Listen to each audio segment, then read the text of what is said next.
আজকের ক্লাসে আমরা দেখব কস্ট এস্টিমেশন কি, bottom up estimation, top down estimation এবং কোকোমো মডেল। মানে পরের ভিডিওতে দেখব COCOMO model. So basic cost estimation নিয়ে কথা বলবো, টপ ডাউন এস্টিমেশন আর বটম আপ এস্টিমেশন নিয়ে কথা বলবো। তো শুরুতে চলে আসি যে সফটওয়্যার কস্ট এস্টিমেশন বলতে আমরা কি বুঝি। তো আমি যখন সফটওয়্যার কস্ট এস্টিমেশন করব, এটা হচ্ছে একটা প্রসেস। এটার মধ্য দিয়ে আমি জানতে পারবো বা প্রিডিক্ট করতে পারবো যে হচ্ছে আমার কি কি এফোর্ট রিকোয়ার্ড হবে একটা সফটওয়্যার সিস্টেম ডেভেলপ করতে। তার মানে একটা সফটওয়্যার সিস্টেম ডেভেলপ করতে হইলে আমার কিরকম এফোর্ট দিতে হবে সেটা সম্পর্কে আমি প্রিডিক্ট করতে পারবো সফটওয়্যার কস্ট এস্টিমেশন থেকে বা এস্টিমেশন দেখে। এখন চলে আসি যে ফান্ডামেন্টাল এস্টিমেশন কোশ্চেন, যে কি কি কোশ্চেন অ্যারাইজ করে আর কি। প্রথমত যে হচ্ছে আমার কি পরিমাণ এফোর্ট দিতে হবে, এটা হচ্ছে একটা এস্টিমেশন কোশ্চেন।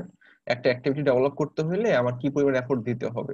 এরপর হচ্ছে আমার কি পরিমাণ টাইম লাগবে, হ্যাঁ, কি পরিমাণ টাইম লাগলে একটা অ্যাক্টিভিটি শেষ হইতে। তারপর হচ্ছে টোটাল কস্ট কত হবে আবার একটা অ্যাক্টিভিটি সম্পূর্ণ শেষ করতে। এরপর হচ্ছে আমার শিডিউলিং এর জন্য আর কি, হ্যাঁ, শিডিউলিং আমার ম্যানেজমেন্ট অ্যাক্টিভিটিস গুলাকে আমি শো শো করতে পারবো একটা যদি আমি এস্টিমেশন করে থাকি আর কি। তো এগুলাই বেসিক, এগুলাই হচ্ছে আমি করতে পারবো যখন হচ্ছে আমি একটা সফটওয়্যারকে এস্টিমেট করবো বা এস্টিমেশন করবো আর কি। এরপরে চলে আসি যে সফটওয়্যার কস্ট কম্পোনেন্ট, যে কি কি বিষয়ের উপর সফটওয়্যার কস্ট ডিপেন্ড করে আর কি, অথবা হচ্ছে সফটওয়্যার কস্ট কম্পোনেন্ট গুলা কি কি। প্রথমত হার্ডওয়্যার এবং সফটওয়্যার কস্ট। স্বাভাবিক, আমি যখন একটা সফটওয়্যার ডেভেলপ করব, এটা যদি হার্ডওয়্যার বেসড হয়ে থাকে তাহলে তো একটা হার্ডওয়্যার কস্ট আছেই। আদারওয়াইজ আমি যদি হার্ডওয়্যার কস্ট চিন্তা করি তাহলে হচ্ছে আমি পিসি লাগতেছে, আমার একটা ইনফ্রাস্ট্রাকচার লাগতেছে আর কি, ওকে, একটা এনভায়রনমেন্ট লাগতেছে। সো সবকিছুর উপর ভিত্তি করে হচ্ছে আমার হার্ডওয়্যার এবং সফটওয়্যার কস্ট পাবো। এটা হচ্ছে সফটওয়্যার কস্ট কম্পোনেন্ট। কি কি সফটওয়্যার কস্ট কম্পোনেন্ট আছে সেটা নিয়ে কথা বলতেছি। সো হার্ডওয়্যার এবং সফটওয়্যার কস্ট আছে একটা, travel and training cost. Suppose ধরেন যে অ্যাট প্রেজেন্ট কোনো একটা প্রোগ্রামিং ল্যাঙ্গুয়েজ খুবই জনপ্রিয়তা লাভ করছে এবং আপনাকে ক্লায়েন্ট চাচ্ছে যে সেই প্রোগ্রামিং ল্যাঙ্গুয়েজের উপর ভিত্তি করে বা সেটার উপর যদি ভিত্তি করে আপনি যদি তার অ্যাপ্লিকেশন ডেভেলপ করে দেন তাহলে সেটা সিকিউর হবে এবং এটা ভালো হবে আর কি। তো আপনি কি করলেন যে আপনার কোম্পানির 4-5 জনকে একটা ট্রেনিং এর জন্য পাঠিয়ে দিলেন, যে যেখানে হচ্ছে এই কোর্সটা করানো হয় বা হচ্ছে এই ল্যাঙ্গুয়েজটা দেখানো হয় আর কি। সো এটা হইতে পারে ট্রাভেল এন্ড ট্রেনিং কস্ট। এরপর এফোর্ট কস্ট। এফোর্ট কস্ট কি হইতে পারে, ধরেন আপনি তো এমপ্লয়ি রাখলেন, তারা হচ্ছে কাজ টাজ করবে, কোড করবে, হ্যাঁ।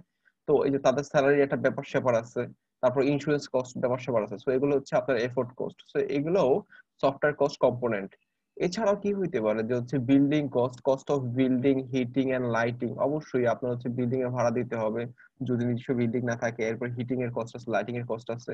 এরপর হচ্ছে কি আসছে যে নেটওয়ার্কিং এর কস্ট আছে, কমিউনিকেশনের কস্ট আছে।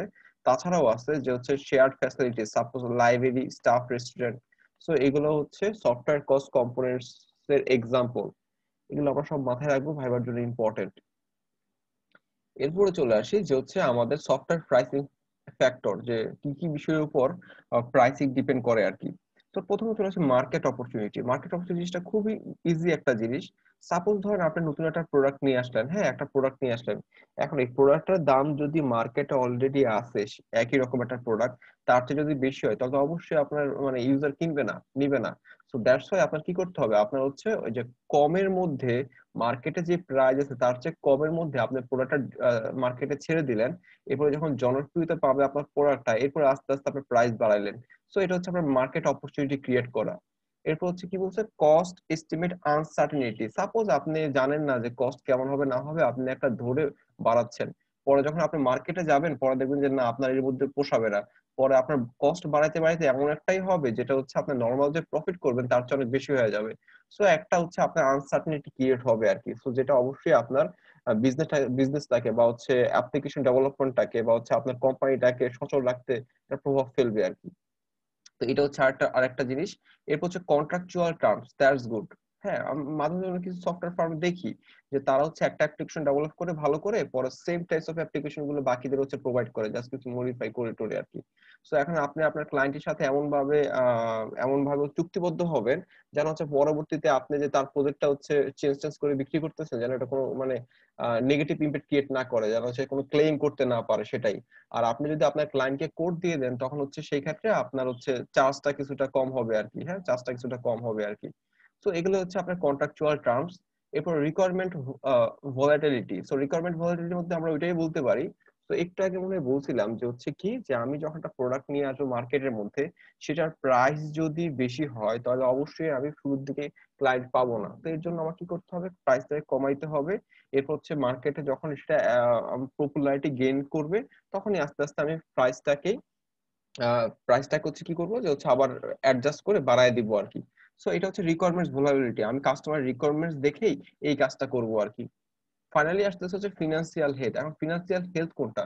সাপোজ ধরেন আমি এমপ্লয়ি রাখছি আমার কোম্পানিতে, বাট তারা হচ্ছে ঠিকঠাক মতো স্যালারি পায় না।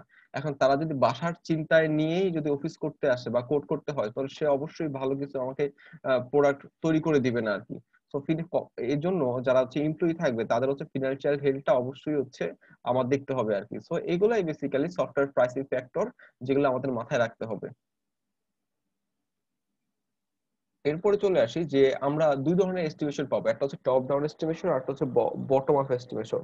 তো নাম শুনে বুঝতেছি মনে হয় টপ ডাউন এস্টিমেশন, হ্যাঁ টপ ডাউন উপর থেকে নিচে, উপর থেকে নিচে টপ ডাউন। আর বটম আপ মানে হচ্ছে কি নিচ থেকে উপরে। তো টপ ডাউন এস্টিমেশন সেটা শুরু হবে কোত্থেকে, যে আমার এটা শুরু হবে হচ্ছে সিস্টেম লেভেল থেকে শুরু হবে। সিস্টেম লেভেল থেকে শুরু হবে, শুরু হয়ে আমার শেষ হবে কম্পোনেন্ট লেভেলে গিয়ে। তাহলে সিস্টেম লেভেল থেকে আমার হচ্ছে আমার টপ ডাউন এস্টিমেশন শুরু হবে এবং শেষ হবে হচ্ছে আমার কম্পোনেন্ট লেভেলে গিয়ে। আর বটম আপ এস্টিমেশন যেটা, সেই এস্টিমেশনটা আমার শুরু হবে এই যে লিড থেকে শুরু হবে আর কি। তার মানে কম্পোনেন্ট লেভেল থেকে শুরু হবে এবং শেষ হবে হচ্ছে সিস্টেম লেভেলে গিয়ে। আর আমি যদি এই টপ ডাউন এস্টিমেশন করে থাকি, তাহলে অবশ্যই আমার সিস্টেমের আর্কিটেকচার ডিটেলস জানার দরকার নাই। তো যখন আমি আমার সিস্টেমের আর্কিটেকচার ডিটেলস জানবো না, তখনই হচ্ছে আমি টপ ডাউন এস্টিমেশন করব। আর যখনই আমি আমার সিস্টেম আর্কিটেকচার ডিটেলস জানবো, হ্যাঁ ডিজাইন ডিটেলস জানবো কি হবে না হবে, তখন হচ্ছে আমি বটম আপ এস্টিমেশন করব, তখন সেটা ভালো কাজ করবে। সো টপ ডাউন এস্টিমেশনে আমার সিস্টেম আর্কিটেকচার জানার দরকার নাই। বটম আপ এস্টিমেশনের মধ্যে আমার হচ্ছে সিস্টেম আর্কিটেকচার জানা অবশ্যই দরকার আছে এবং ডিজাইনটা ভালো করে জানা দরকার আছে। আর এগুলা দিয়ে হচ্ছে আমি আমার কস্টিং কেমন হবে আর কি, যে কস্ট কেমন হবে বা আমার ব্যয় কেমন হবে, সেগুলো সম্পর্কে আমরা আইডিয়া পাবো আর কি। সো এই বটম অফ এস্টিমেশন এবং টপ ডাউন এস্টিমেশন এটা নিয়ে ডিটেলস বলা হয়েছে, আমরা আমাদের মতো করে দেখে নিব। এরপর চলে আসেন যে আমরা এস্টিমেটেড মেথড যেটা ইউজ করি না কেন, তার মধ্যে কিছু না কিছু উইকনেস থাকে এবং তার মধ্যে কিছু স্ট্রেংথ থাকে আর কি। হ্যাঁ, যে হচ্ছে যেটা দিয়ে হচ্ছে যে আমি যদি ক্যালকুলেশন করি হয়তো বা তার চেয়ে একটু ভালো হইতে পারতো, হ্যাঁ আরো অ্যাকুরেট হইতে পারতো আর কি।